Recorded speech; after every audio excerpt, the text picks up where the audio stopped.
తెలంగాణ దొర మాజీ ముఖ్యమంత్రి నిన్న కాంగ్రెస్ పార్టీ జూబ్లీహిల్స్ అభ్యర్థి నవీన్ యాదవ్ పై చేసిన వ్యాఖ్యను తీవ్రంగా ఖండిస్తున్నాం.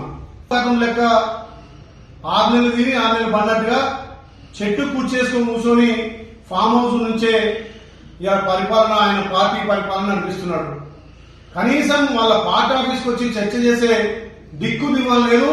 పార్టీ నాయకులనే ఫామ్ హౌస్ పిలుచుకొని ఫామ్ హౌస్ నుంచి నువ్వు జూబ్లీహిల్స్ అభ్యర్థి మా అభ్యర్థి గెలుస్తాడని చెప్తున్నావు. అసలు మీ అభ్యర్థికి డిపాజిట్ అని వస్తుందా?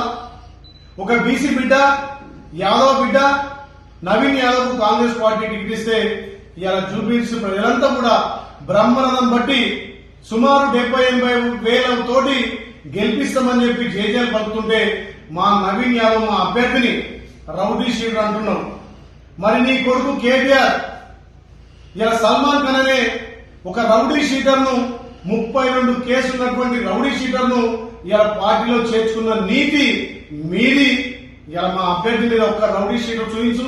ప్రజలకు అన్ని విధాలు అందుబాటులో ఉండి ప్రజలకు సేవ చేస్తున్నటువంటి నవీన్ యాదవ్ కు కాంగ్రెస్ పార్టీ టికెట్ ఇచ్చింది. ఈ కేసీఆర్ దొర అహంకారాన్ని వంచి చూపించాలంటే 1,00,000 మెజార్టీ తోటి నవీన్ యాదవ్ గెలిపించాలి.